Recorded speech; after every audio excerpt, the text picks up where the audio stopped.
Good evening, this is Brother Bro here, coming to you from the Cannes Film Festival, and I am bringing you the goods. I am bringing you a review for what I think is the best film I have seen at Cannes. The film is Anora, directed by Sean Baker, one of the most exciting American filmmakers working today. This is his latest comedy about a sex worker who adopts a Russian oligarch's son as a client. He becomes the sole source of her income, and they take their relationship to another level. I think this film starts out really strong. I think the first act is perfect. There are a lot of exciting and complex ideas introduced, and it also just buckles you up for what is going to be a really fun ride. It's a very precarious scenario when you meet this Russian oligarch's son. He basically has unlimited access to his daddy's money, and he does whatever the fuck he wants. He really does just feel like a kid, almost like she's babysitting him. There's nothing like fanficky about this. The sex acts that she performs for him are very much like just catered to him as a client. But there are definitely some lines being blurred. And so the first act, all of this is packed in there, and we know we're in it for this whirlwind comedy, but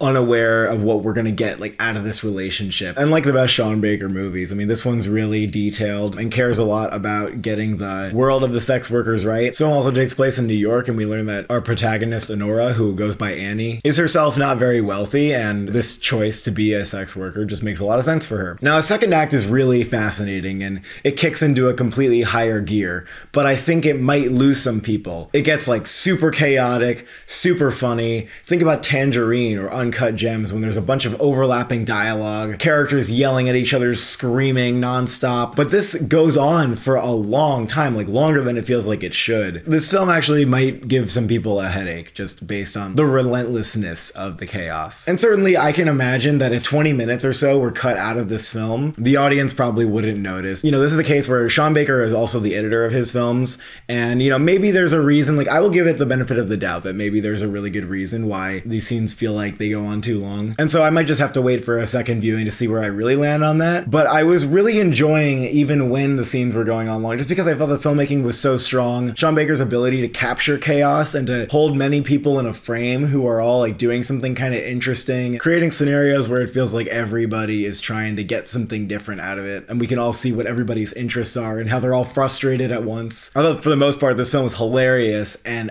absolutely a delight to watch. But to conclude my journey with this film, where I said it dipped maybe a little bit in the middle, I started craving a little bit more depth. I was thinking, is this film trying to be surface level, or is it trying to hint at something else? And are we gonna get inside of the character's head a little bit more, because it seems weirdly absent for a large chunk of the film. And the ending just packs this punch.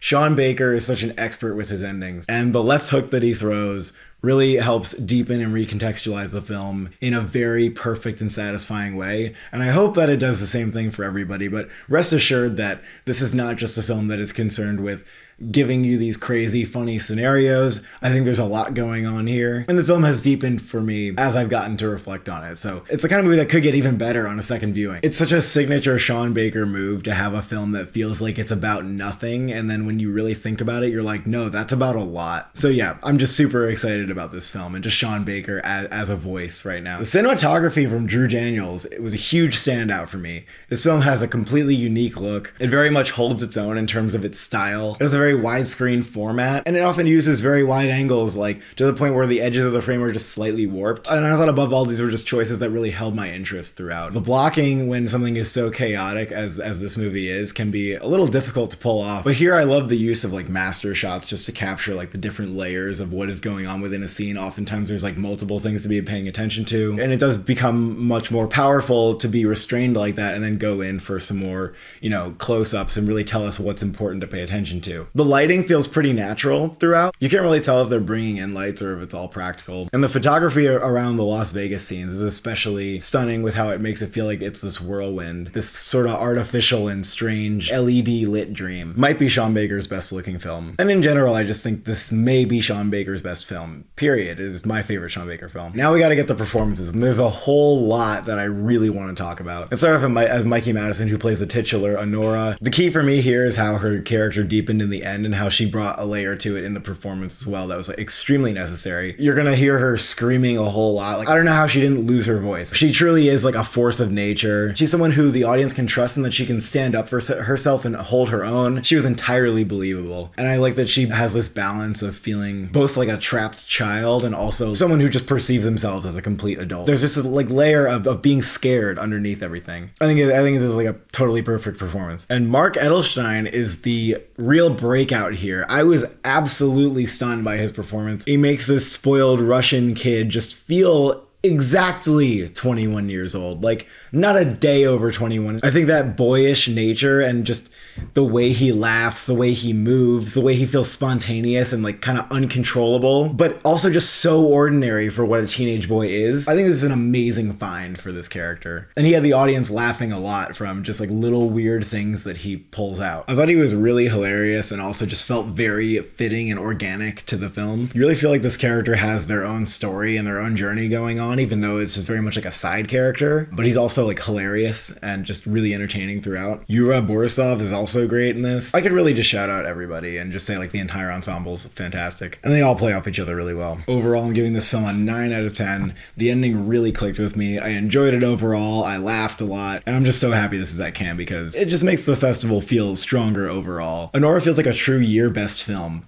On that note, why not just start speculating on awards? I think it's considered the frontrunner for the Palm at this point, but hard to tell exactly what they're going to do. Whether it wins Palm or not, I think we have a film that's going to be talked about for awards. Starting off with Mikey Madison, I think this is the most likely thing that people will want to nominate from the movie because she just owns it. Like, it's very much her. But I don't think it will stop there. Like, I don't think this is just, indie spirit nomination for her. I think, like, this film is going to do well with critics and that they're going to put it in their, like, top 5 and top 10 of the year. It seems to have the level of acclaim that Florida Project got, but it also feels a little bit more like it will hit with the mainstream just slightly more than the Florida Project. And now that Sean Baker is more of an established name, I think there's going to be a greater conversation around even like director for this movie. I think Mark Edelstein also is going to be boosted by critics groups. And I think we're going to see it get into Golden Globes comedy. I think Critics' Choice could easily nominate this movie. That kind of leaves it to like PGA for it to fall off, really, or BAFTA. And considering that I'm predicting that this year is going to be a little bit easier to get into categories in general, I feel like just being one of the most acclaimed movies might be enough to get this film into Best Picture. It's palatable in the sense that it's a comedy. Like, it's an entertaining movie. It wants you to have fun with it. Although it is going to lose some people in the second act, and also the subject matter of the sex worker, and there being a whole lot of sex scenes in the first half. A lot of nudity. Like, it's not the typical Oscar film. It definitely is not begging for awards. It's not trying to get them. This film could just turn out to be Uncut Gems, and that would be a bummer, but it's like possible that could happen. But I do think there's a layer that Uncut Gems doesn't have, and I think it's going to be taken more seriously in terms of like conversations it's starting about America and capitalism and class, and it is really just a film that like stays with you. I think there's a case for it to be in Best Picture, Best Director, Best Screenplay, Best Actress. Those 4 awards, like, I think at this point in the year I might have to actually put it in there. Whether it wins Palm or not, it's probably Neon's biggest contender. They also have The End, and we don't know what's going to happen with The End. What I would love to see is cinematography for Drew Daniels,